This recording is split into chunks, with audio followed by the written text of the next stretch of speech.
जो खालिस्तान जिंदाबाद के नारे लगा रहे हैं वो गलत है सरासर। अगर कोई हुड़दंग करता है तो उसको हैंड टू हैंड अरेस्ट करके 140 के नागरिक हैं, अन्नदाता हैं, वो कह रहे हैं हम शांतिपूर्ण तरीके से जो है प्रोटेस्ट करेंगे। आप पे विश्वास किया, आपने विश्वासघात कर दिया। उस समय जनता दोष देती कि इन्होंने गोली चलवा दिया, जबकि यही कहता कि गोली चलनी चाहिए। पुलिस ने रोकने की कोशिश किया तो उसको राउंड दिया। अब पहले वो अपना जान बचाएगा, हम भी रहेंगे, जान बचाएंगे। और उस समय था कि इकट्ठे गोली मार दो। यदि गोली मारता तो हम आप जनता ही कहते जो उसने पुलिस ने क्यों किया, पहले से व्यवस्था करता, क्यों गोली मारा।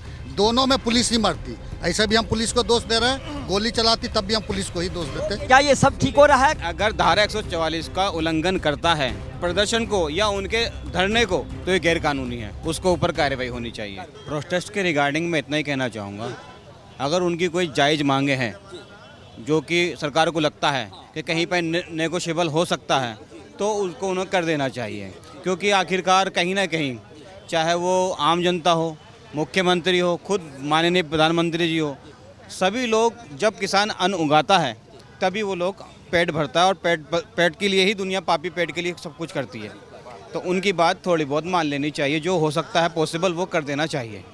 यही जनता कह रही है, लोग कह रहे हैं कि अपनी मांग को जो है आप अपने नेतृत्व के साथ जो है सरकार के साथ बात करें। लेकिन इतना बड़ा हुजूम लेकर के देखें आप, धारा 144 लगा करके पूरे बॉर्डर सील कर दिए गए हैं। इतनी ज़बरदस्त तरीके से जो है ऐसे अराजकता तरीके से जो है फैला रहे हैं, जिससे प्रशासन भी जो है सकते में आ गया है। क्या लगता है?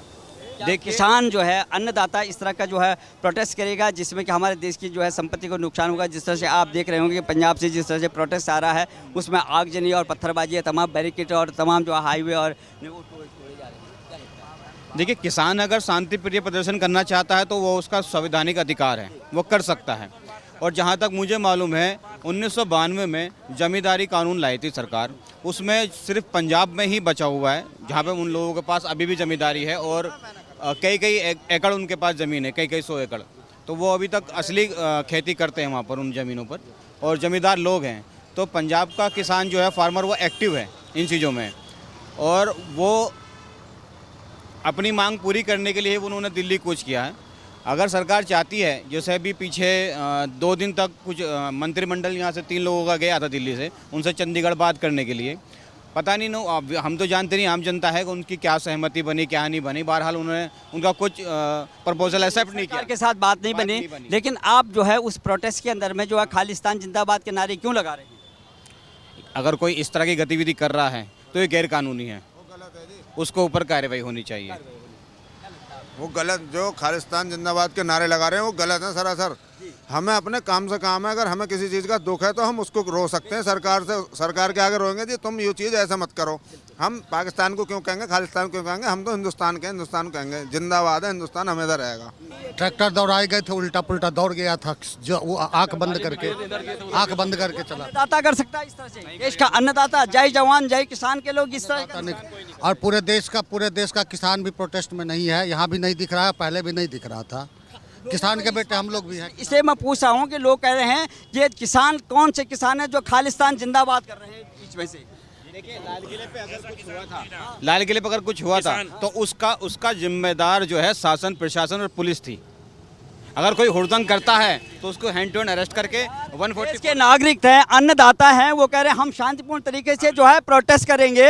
आप पे विश्वास किया, आपने विश्वासघात कर दिया, पुलिस वालों को कुचलने लगे, किस तरह से कूद रहे थे। आप क्या बात कर रहे हैं?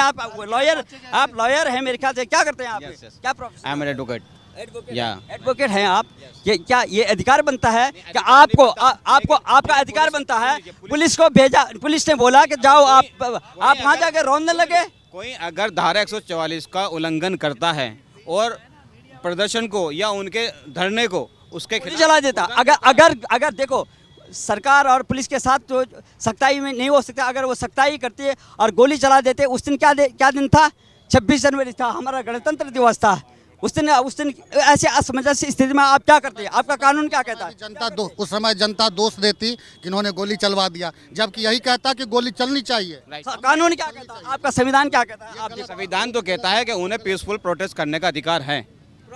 हाँ, लेकिन वो धारा 144 अगर कानून का उल्लंघन कर रहा है तो ये पुलिस को रोकने का अधिकार है। पुलिस को रोकने का अधिकार है। अगर जबरदस्ती हो जाए फिर भी जो है कितना संयम बरता पुलिस ने? पुलिस से संयम बरता नहीं बरता? लेकिन हर पुलिस करती है, लेकिन संयम से सारी चीजें हो जाती है। घर परिवार में भी उल्टा अन्नदाता ने भी संयम रचा था जब जो है पुलिस वालों का। और संयमित उस समय रहा नहीं था, संयमित हुआ नहीं था, संयमित कोई था नहीं उस समय, क्योंकि पुलिस ने रोकने की कोशिश किया तो उसको राउंड दिया। अब पहले वो अपना जान बचाएगा, हम भी रहेंगे जान बचाएंगे। और उस समय था कि इकट्ठे गोली मार दो, यदि गोली मारता तो हम आप जनता ही कहते जो उसने पुलिस ने क्यों किया, पहले से व्यवस्था करता क्यों गोली मारा। दोनों में पुलिस ही मरती, ऐसे भी हम पुलिस को दोष दे रहे हैं, गोली चलाती तब भी हम पुलिस को ही दोष देते। यही पूछ रहे हैं कि ये इस टाइप के लोग जो है जो अब जो है हुजूम लेके आ रहे हैं, अभी भी आप टीवी देख रहे होंगे, अभी न्यूज़ देखिए वो किस तरह से जो है आगे जो आ करके ऊपर जो हाईवे का जो बैरिकेड लगा हो उस तरह से पीछे जैसे मैंने उस समय गया था जो किसान कर रहे थे, लेकिन उस समय जो खेती थी हरियाणा टाइप में, हरियाणा में जो प्रॉपर आ रहे थे, जिसका खेत थे रो रहे थे, मेरी खेत की जो भी बुआई थी वो गई, क्योंकि वहाँ सारे लोग बना रखे थे अपना, तो उनका तो सारे चला गया। तो वो क्या किसान नहीं थे जो बुआई किए थे, वो तो कहते यार ये कब हटे, हमारा तो गया उसका फसल।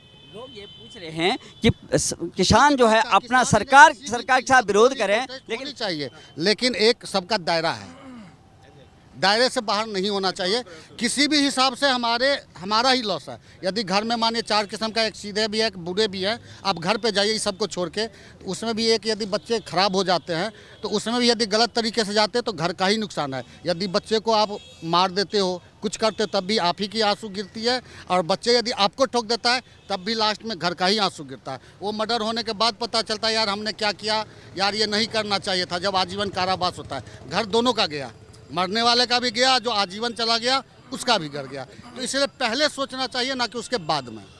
ये एडवोकेट साहब तो लेकिन सरकार मैं मीडिया से एक सुनिए निवेदन करूंगा। सरकार भी एक विभाग होती है, सरकार भी यही करती है। तो आपका कानून क्या कहता है कि क्या ये चरित्र अच्छा है जिस तरह से जो अराजकता हो रही है, जिस तरह सरकारी संपत्ति को जो है नुकसान पहुंचाया जा रहा है, और वो हुजूम करके देखो पूरा प्रशासन सुन लीजिए महोदय, आप भी तो पत्रकारिता देखते हैं, आप कानून के ज्ञाता हैं, क्या ये सब ठीक हो रहा है कि देश की संपत्ति को नुकसान पहुंचा करके आप कौन से अन्नदाता हैं, कौन से प्रोटेस्ट और कौन सी मांग कर रहे हैं आप सुन लीजिए।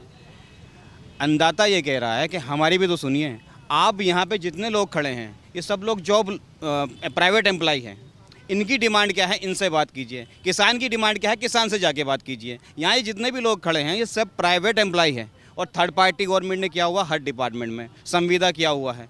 गवर्नमेंट सी कैटेगरी डी कैटेगरी के एम्प्लॉय को गवर्नमेंट जॉब क्यों नहीं दे रही, उसको थर्ड पार्टी के द्वारा क्यों उसका शोषण करा रही है एम्प्लॉय का। इसमें यहाँ पे जो आप बात कर रहे हैं यहाँ सब प्राइवेट एम्प्लॉय, इनसे इनके बारे में बात कीजिए, जैसे अभी ड्राइवर महोदय ने किया। हमारे पास जनसंख्या सुनिए, जनसंख्या इतनी ज़्यादा है, सभी को जज बना देंगे तो वकील कौन रहेगा, फिर तो सब जज बन गए। सभी को अगर जो है गवर्नमेंट वकील बनेंगे तो फिर प्रैक्टिस कौन करेगा। थर्ड पार्टी अगर एम्प्लॉयमेंट, थर्ड पार्टी वाला भी अगर किसी गवर्नमेंट डिपार्टमेंट में काम कर रहा है तो चाहे वो 100 लोग हो, चाहे वो 2 लोग हो, चाहे वो 1 पर्सन है, भर्ती तो आपने निकाली ना, कार्य तो वो कर रहा है, लेकिन उसको थर्ड पार्टी का ठेकेदार उसके उस सरकार से 25,000 रुपये महीना लेके उसको 10,000 रुपये दे रहा है। ये भी तो उसका शोषण है। यहाँ पे आप जितने खड़े हैं ये प्राइवेट एम्प्लॉय खड़े, इनसे आप पूछिए, ये बताएंगे अपनी समस्या, ये बताएंगे किस तरह से घर चला रहे हैं। हमारी ये है कि जब पूरे बॉर्डर सील हो रहे हैं, आज हम उस पर बात करेंगे, जिस दिन इनकी समस्या आ जाएगी उस दिन वो भी पूछा जाएगा। वो आज का जो मुद्दा है, जो मुद्दा है, अरे आज जो है आज अराजकता जिस पे हो रही है उस बात आप मुद्दे पे बात करेंगे। आप जो है अपना जो आप पैरवी करते हैं, जो आपके पास जो केस होगा उस पर पैरवी करेंगे कि आप संविधान जो है संशोधन।